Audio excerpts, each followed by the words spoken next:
हाय friend, अस्सलाम वालेकुम। Welcome to my channel tasty bites by Nazia. आज मैं बनाने जा रही हूँ बटर स्कॉच केक। तो स्पॉन्ज मैंने बना लिया है और स्पॉन्ज हमारा बहुत गर्म था, टाइम कम था, इसलिए हमने ठंडा करने के लिए इसे पानी में रखा है। और अब मैं बनाऊँगी चिक्की, जो बटर स्कॉच केक में यूज़ की जाती है क्रंच के लिए। तो उसके लिए मैंने एक पैन में 2 चम्मच चीनी डाली है और बिल्कुल स्लो फ्लेम पे इसे रखना है। मैं इंडक्शन पे कर रही हूँ, आप लोग गैस पे करिएगा तो बिल्कुल स्लो फ्लेम पे इस थोड़ा मोटे पैन में डालकर छोड़ देना है और चीनी धीरे धीरे अपने आप मेल्ट हो जाएगी। जब तक हमारा स्पॉन्ज ठंडा हो गया था और मैंने इसे डिमोल्ड कर लिया है, तो देखिए हमारा स्पॉन्ज एकदम सुपर फ्लफी सुपर स्पॉन्जी तैयार हुआ है। जब भी मुझे कोई अर्जेंट ऑर्डर कंप्लीट करना होता है तो मैं ऐसे ही स्पॉन्ज ठंडा करती हूँ पानी में बर्तन को डालकर, तो ऐसे जल्दी हो जाता है। आप चाहें तो पंखे में भी कर सकते हैं। एक्चुअली हमारे यहाँ पंखा नहीं है, इसलिए मुझे ये वाली टेक्निक इस्तेमाल करनी पड़ती है। तो जब तक हमारी चीनी मेल्ट हुई तब तक मैं थोड़ा सा कैश्यू नट कट कर लेती हूँ। तो इसको छोटे छोटे पार्ट में कट करना है। और देखिए हमारी चीनी पूरी तरह से मेल्ट हो चुकी है। तो उसमें मैं कुछ कैश्यू नट्स जो मैंने कट किए थे, 5-6 ही कट करना है, तो उसे डालकर और उसमें आधा चम्मच मैंने देसी घी डाला है। वैसे तो यहाँ पर इस स्टेज पर बटर यूज़ किया जाता है, लेकिन अभी मेरा बटर ख़त्म हो गया था तो मैंने देसी घी डाला है। तो सेम टेस्ट आता है, ज़्यादा डिफरेंस नहीं होता। तो इसे सिर्फ कुछ सेकेंड के लिए अच्छे से मिक्स करेंगे सारी चीज़ों को और उसके बाद हम किसी स्टील के बर्तन में इसे निकाल लेंगे। आप चाहें तो बेकिंग पेपर पर भी निकाल सकते हैं, नहीं चिपकता है, लेकिन मैं स्टील के बर्तन में इसे निकाल लेती हूँ तो इजीली बाहर आ जाता है। तो अब ये रेडी हो गया है, तो अब मैं इसे निकाल लूँगी एक बर्तन में। तो ये थोड़ी देर में ही 5 मिनट में बिल्कुल अच्छे से हमारी चिक्की सेट हो जाएगी, जम जाएगी।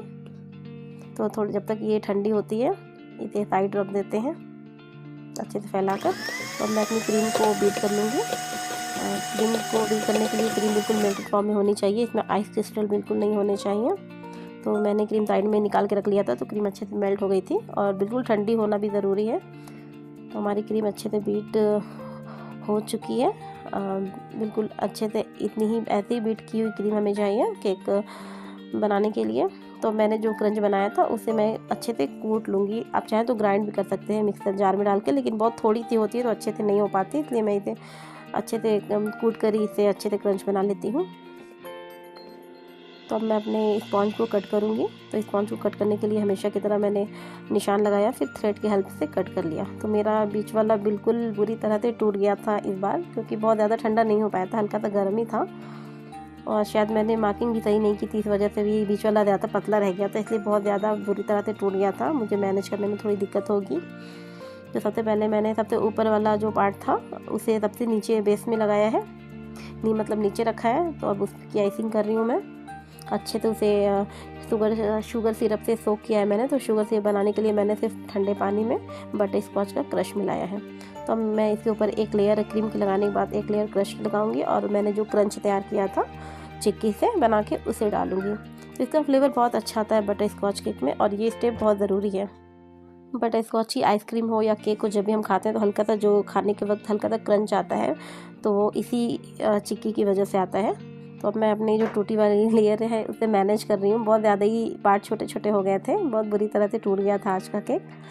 तो इसलिए मैं आप लोगों को दिखा रही हूँ ताकि कभी भी ऐसा हो तो बिल्कुल घबराने की ज़रूरत नहीं है। हो जाता है कभी कभी गर्म केक में, जल्दी में कम टाइम हो, अगर हमें जल्दी में बनाना होता है तो ऐसा हो जाता है, लेकिन बनने के बाद बिल्कुल पता नहीं चलता, कस्टमर को भी नहीं पता चलेगा। अगर उसने मेरी वीडियो ना देखी तो उसे बिल्कुल ही नहीं पता चलेगा केक टूटा भी था।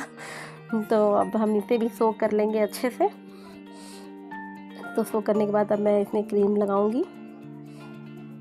बस टूटने के बाद ये ख्याल रखना होता है कि जो लेयर जहाँ की हो बस उसे वहीं मैनेज करना है, ताकि हमारा केक टेढ़ा मेढ़ा अगर हो जाता है तो थोड़ा सा आइसिंग करने में दिक्कत आती है, लेकिन बराबर जहाँ का टूटा है वहीं लगाने से नहीं आती है, बिल्कुल अच्छे से ईजिली हो जाता है।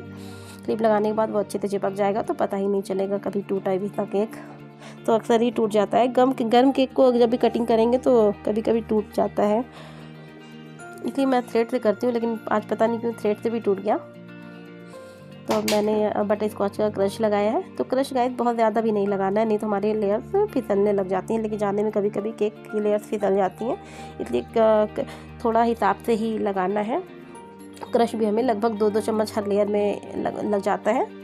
तो मैं तो अंदाज से ही डालती हूँ, लेकिन 2-2 चम्मच लगभग लग ही जाता है। तो बीच में मैंने फिर क्रंच डाला है बटर स्कॉच का, हर लेयर में क्रंच आएगा, बस क्रंच का काम हो गया। ऊपर में भी बहुत लोगों को डेकोरेशन में भी क्रंच पसंद आता है, लेकिन मुझे नहीं अच्छा लगता है, इसलिए मैं डेकोरेशन में क्रंच नहीं यूज़ करती हूँ ज़्यादा। अगर किसी की स्पेशल डिमांड होती है तो अलग बात है, लेकिन मैं अपने मन से नहीं करती। तो ये जो सबसे ऊपर नीचे वाली लेयर थी उसे मैंने सबसे ऊपर में डाला है। ऐसा करने से हमारा केक बहुत जल्दी बराबर एकदम अच्छे से हो जाता है। जैसे कभी कभी लोगों का डोम शेप आ जाता है, लेकिन इसमें ऐसा नहीं होता। तो बिल्कुल इवन होती है ऊपर की लेयर, अगर सबसे नीचे वाला पार्ट ऊपर में लगाया जाए तो, और ज़्यादा क्रम्बल्स भी नहीं आते। तो अब इसके बाद मैंने उसे थोड़ी देर के लिए फ्रिज में सेट होने के लिए रखा था। फिर निकालने के बाद मैंने इसकी फाइनल आइसिंग की है। तो ये वाली वीडियो थोड़ी सी कट गई थी, मतलब फिर नहीं हो पाई थी। मेरे मोबाइल का कैमरा की मेमोरी थोड़ा फुल हो गई थी, इसलिए बंद हो गया, मुझे पता नहीं चला। तो फिर मैंने नॉर्मल क्रीम में सिर्फ 1 ड्रॉप येलो कलर मिलाया था, उससे ये ऑफ वाइट कलर बन जाता है। तो उसे लगाने के बाद मैंने अच्छे से केक की आइसिंग की है। तो केक की आइसिंग करने के लिए हमें पैलेट नाइफ से हर बारी क्लीन करते जाना है, तो बहुत अच्छी सी एजेस बन जाती हैं केक की। तो ये इसमें थोड़ा सा टाइम लग जाता है, लेकिन अगर ध्यान से किया जाए तो बहुत अच्छे से आसानी से हो जाता है। बस हर बार पैलेट नाइफ को क्लीन करते जाना है ऊपर की फाइनल आइसिंग करते टाइम। तो ऊपर की बिल्कुल क्लीन अच्छे से लेयर्स आती है।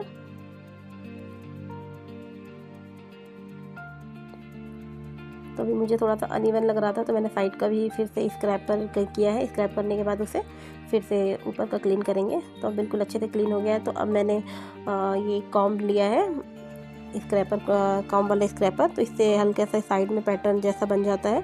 तो इसे बस लेके एक बार टर्निंग टेबल 1-2 बार घुमाते जाना है, तो अच्छे से साइड में हमारे इस तरह का पैटर्न बन जाता है, जो बहुत अच्छा लगता है देखने में। तो ऐसा करने से कभी कभी केक में अच्छी फिनिशिंग नहीं आती, तो भी ये वाली कॉम करने से पता नहीं चलता, अच्छे से हो जाती है। तो मैंने ऊपर के फ्लावर वाली डिज़ाइन बनाई थी, तो उस टाइम मेरा कैमरा फिर से बंद हो गया था। तो नॉर्मल मैंने क्रीम में ऑरेंज कलर मिक्स किया था, तो ये वाला पीच कलर बना था। हल्का येलो पहले से ही था, तो उसमें मैंने ऑरेंज डाला, तो ये पीच कलर बन गया था। तो ऊपर रोज़ मैंने बनाया, फिर मैंने थोड़ी सी क्रीम में येलो कलर मिलाया, और इसे ये वाली डिज़ाइन बन रही है। तो इसके लिए मैंने 6B नोज़ल ली है, ये वाली डिज़ाइन बनाने के लिए। इसे मोदक नोज़ल भी बोलते हैं, लेकिन मैं इसे मोमोज़ वाली नोज़ल बोलती हूँ। थोड़ा सा मोमोज़ टाइप का इसका शेप आता है, इसलिए। तो फिर मैंने जिससे ऊपर वाला जो रोजेट बनाया था, उसी नोज़ल में जो क्रीम बची थी, उससे मैं इसका बॉर्डर कवर कर लूँगी। तो बॉर्डर कवर करने के लिए बस सिंपल स्टार जैसा पूरे में बना देना है। तो एक बनने के बाद मुझे बहुत ज़्यादा अच्छा नहीं लग रहा था, क्योंकि एक्चुअली मैंने जो येलो कलर का ये यूज़ कर लिया था, ये मोमोज वाली डिज़ाइन, तो मुझे ये वाला डिज़ाइन बहुत ज़्यादा नहीं जमा। लेकिन अब बन गया था, तो कुछ कर नहीं सकते थे। तो मैंने इसे थोड़ा अच्छा लुक देने के लिए सिल्वर डस्ट किया है, ताकि केक में अच्छी सी शाइनिंग आ जाए। ये स्टेप मैं ज़रूर करती हूँ अपने हर केक में, सिर्फ चॉकलेट केक में नहीं करती, नॉर्मल हर केक में करती हूँ।